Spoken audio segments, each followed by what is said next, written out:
பெரியாழ்வார் திருமொழியில் முதல் 10 7ஆம் திருமொழி 4ஆம் பாசுரம்.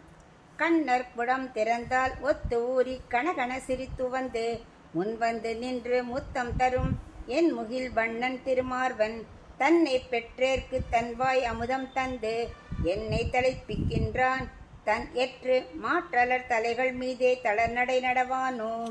இப்போ இதுக்குள்ள அர்த்தம் பார்க்கலாம். கண்ணன் கேட்குறான், நான் ஏன் நடந்து வரணும் அப்படின்னு கேட்குறதுக்கு பெரியாழ்வார் சொல்கிற 2 காரணம் சொல்கிறார். அதுதான் இந்த பாசுரம்.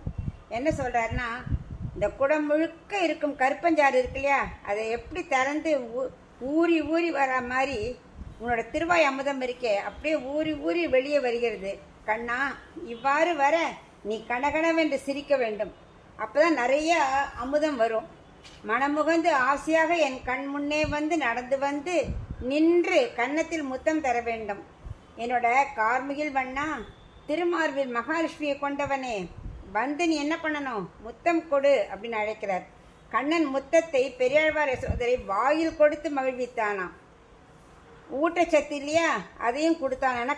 பகவான் திருவமுதமாச்சே, அதையும் கொடுத்தார். இப்போது பெரியாழ்வார் கண்ணன்ட்ட சத்ருக்களை அழிக்க நீ தலை மீது தலைநடை நடக்க வேண்டும் என்று சொல்றார். ஏன்னா தொண்டரடி பொழியவரோட பாடினாரே, நமன் தமன் தலைகள் மீதேன்னு, அதை மாதிரி சத்துருக்கள் மேலெல்லாம் நீ தலைநடை நடக்கணும் அப்படின்னு சொல்லி தன்னோட அழகை காட்டி நடந்து வா அப்படிங்கிறார். கண்ணனும் அப்படியே நடந்து வர்றார். அதான் இந்த பாசுரத்தோட அர்த்தம். பெரியாழ்வார் திருமொழியில் 1ஆம் 10 7ஆம் திருமொழி 5ஆம் பாசுரம் பார்க்கலாம்.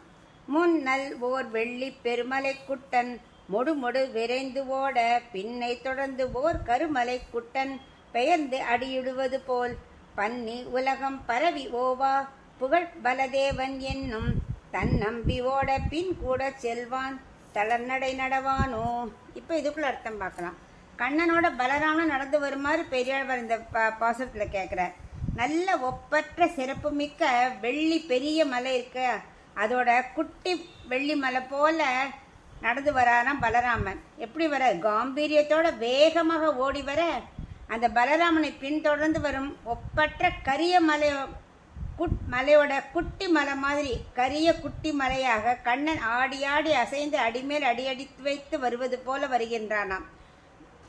பலராமன் நல்ல வேகமாக ஓடி போறார். கொஞ்சம் பெரியவனாச்சே. கண்ணன் குட்டி கரிய மலை போல ஆடி ஆடி அசைஞ்சு அசைஞ்சு வராராம். உலகமே ஆராய்ந்து பார்த்தாலும் எல்லை காண முடியாத பலராமனின் பெருமையை சொல்லி முடிக்க இயலாது அப்படிங்கிறார். ஏன் அவ்வளவு பலராமன் பெருமைனாக்க, ஆதிசேஷனாச்சே. எல்லா யுகத்திலும் ஆதிசேஷன் கைங்கரியம் தொடர்ந்து வந்துட்டே இருக்கு இல்லையா, எப்பவும் அவர் கைங்கரியம் பண்ணிட்டே இருப்பார் ராமர் பகவானுக்கு.